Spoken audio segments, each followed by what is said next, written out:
ये बात सही नहीं है। प्रभु मैंने लंका नहीं जलाई, तो हनुमान लंका कैसे जल गई? अब हनुमान जी के पास सुनिए, हनुमान जी कहते हैं प्रभु लंका जल गई श्री राम जी के प्रताप से। लंका कैसे जली? श्री राम जी के प्रताप से। प्रभु लंका जल गई जानकी मैया के संताप से। प्रभु लंका जल गई रावण के पाप से।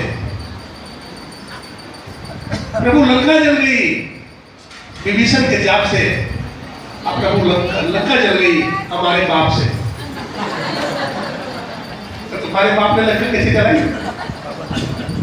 हनुमान जी महाराज कहते हैं, तुलसीदास जी लिखते हैं, प्रभु कृपा तक प्रेर रही पकड़ चलाई 49।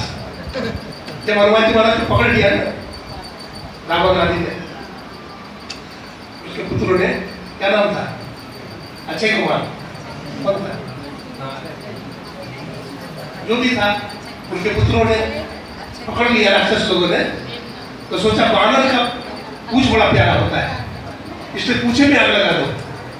तो जितना पुराना कपड़ा था सब बांध दिया, किरासन तेल को डुबा दिया, हनुमान जी महाराज की पूछ में आग लगा दिया। हनुमान जी उछलने कूदने लगे और पूरे लंका को जला करके ध्वस्त कर दिया। प्रभु लंका आपकी कृपा से जली है। अच्छा, मैं कह रहा था भक्त को अहंकार नहीं करना चाहिए। हमारे चेतन बाबा सुबह में सुना रहे थे, भला हुआ काज झुक जाता है नहीं?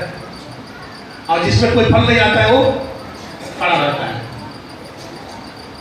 That is down on its no fall। गिरता वही है जो छत पर है, जो नीचे में है वो क्या गिरेगा? हनुमान जी को अहंकार हुआ? नहीं हुआ। अच्छा, अहंकार कब होता है? 3 सूत्र है। जब व्यक्ति को यह समझ में आता है कि हमसे बड़ा आदमी दुनिया में कोई नहीं है, तो फिर अहंकार ही पैदा होगा। लेकिन जब ये पता चलेगा हमसे बड़े लोग भी इस दुनिया में हैं, हमसे धनवान लोग इस दुनिया में हैं, हमसे बलवान लोग इस दुनिया में हैं, हमसे कुलवान लोग इस दुनिया में हैं, तो फिर अहंकार नहीं होगा। तो अहंकार को दूर करने का पहला सूत्र हुआ, हमसे बड़े लोग भी दुनिया में हैं। हमारे जीवन में जो कुछ भी सफलता मिली उसका कारण मैं नहीं हूं, उसका कारण कौन है? गुरु है, भगवान। बिना गुरु की कृपा पाए नहीं जीवन उधारा है। ये गुरु की कृपा से हमें सफलता मिली है, ये प्रभु की कृपा से हमारे जीवन में सफलता मिली है, तो फिर अहंकार नहीं होगा। तो अहंकार को मिटाने का ये सूत्र हुआ। जब की बात सुन रहे थे, गोस्वामी तुलसीदास जी महाराज कहते हैं, छठ दमशील विरत बहुकर्मा। छठी भक्ति दमनशीलता है।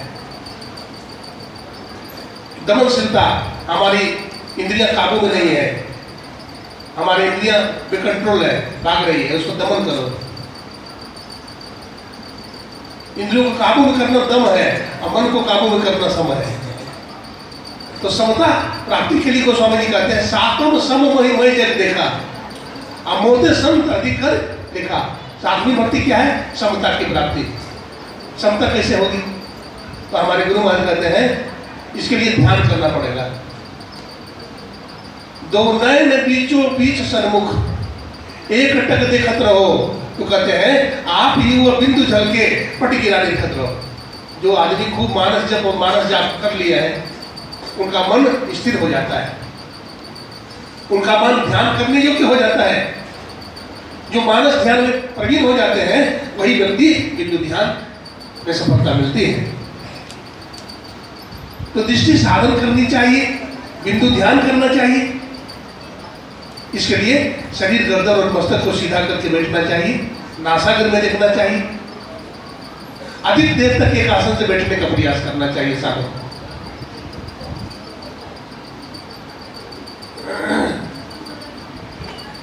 दृष्टि योग की साधना के संबंध में सुबह में सुन रहे थे। हमारे गुरु महाराज कहते हैं, दो नयन नजर जोड़ के एक नोक बना के अंतर में देख सुन सुन अंतर में खोजना। दोनों नयन क्या है? बाई आंख दाई आंख। इसी को उपनिषद के ऋषि ने कहा इड़ा भगवती गंगा अब पिघला यमुना नदी इड़ा पिघलयोर मध्य सुषुम्ना च सरस्वती। इसी को गुरु महाराज कहते हैं गंग जमुन सरस्वती संगम पर संध्या करो निज भाई। गंगा जमुना और सरस्वती के संगम पर क्या करिए आप संध्या करिए, ध्यान करिए, वहां ध्यान करिए। आपको अनेक किस्म के प्रकाश मिलेंगे, ये 5 तत्व के अलग अलग प्रकाश मिलेंगे।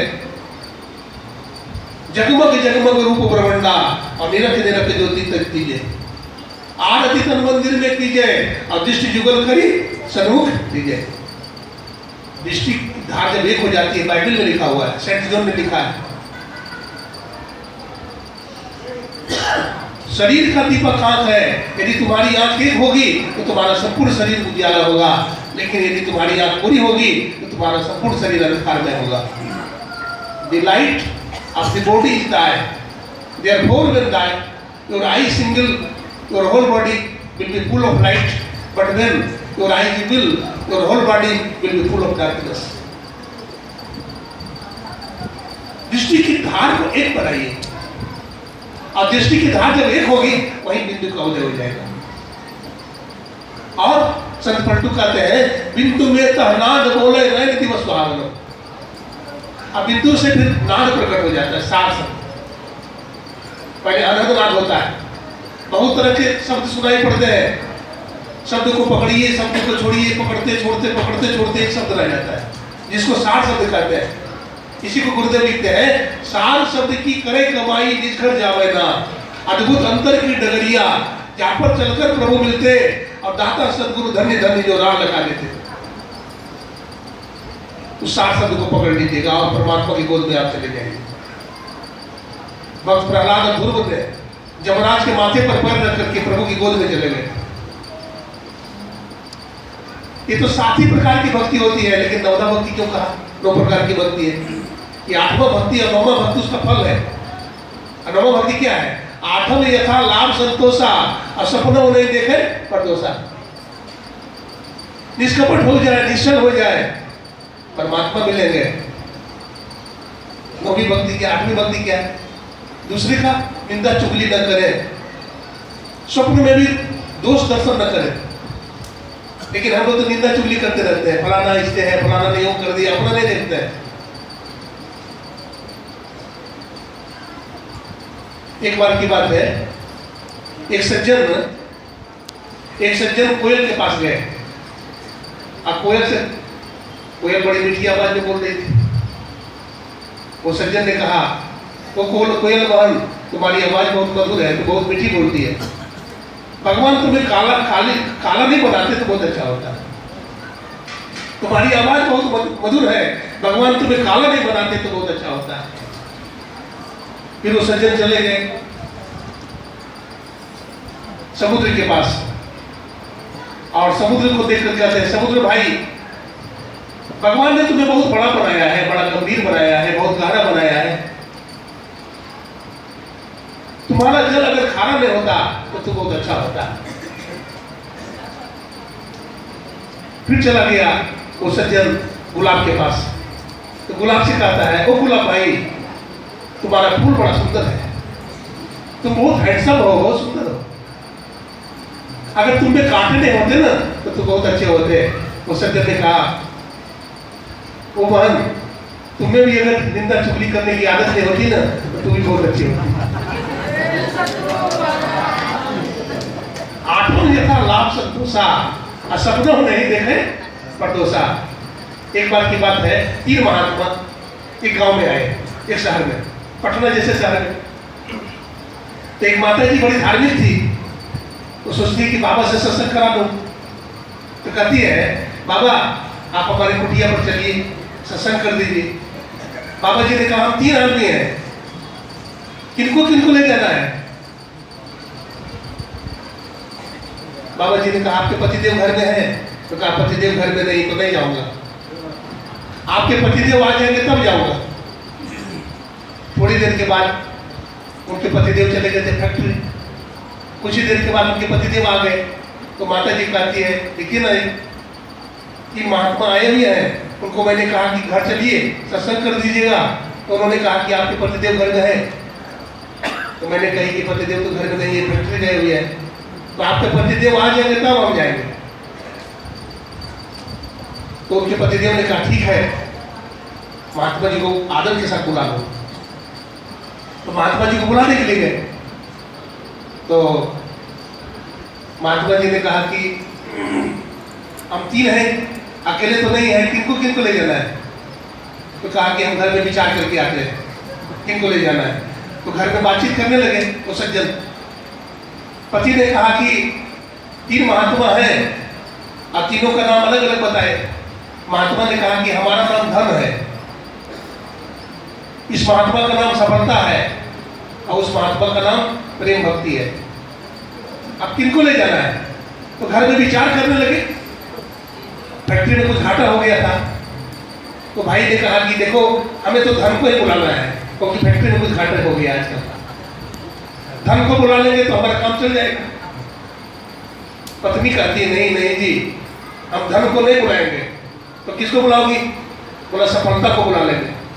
जहां सफलता होगा वहां धन तो अपने आप आ जाएगा। उनकी एक बेटी थी छोटी सी, बड़ी समझदार थी। वो कहती है पिताजी हमारा विचार है कि न धन को बुलाओ न सफलता को बुलाओ, प्रेम भक्ति को बुला लो। अब गए, सब लोग गए बुलाने के लिए महात्मा को। तो महात्मा ने कहा किसको ले जाना है? तो कहा कि प्रेम भक्ति को ले जाना है। तो प्रेम भक्ति आगे चलने लगे। तो पीछे पीछे धन भी चलने लगा और सफलता भी चलने लगा। तो कहा कि मैं तो एक को बुलाई थी, अब 3 चल रहे हैं। प्रेम भक्ति के ने कहा कि जहां मैं जाता हूँ वहां धन भी जाता है और सफलता भी पीछे पीछे जाता है। गुरु महाराज क्या कहते हैं? प्रेम भक्ति गुरु दीजिए, विनम्र कर जोड़ी, पल पल छोड़ न छोड़िए, सुनिए गुरु बोली।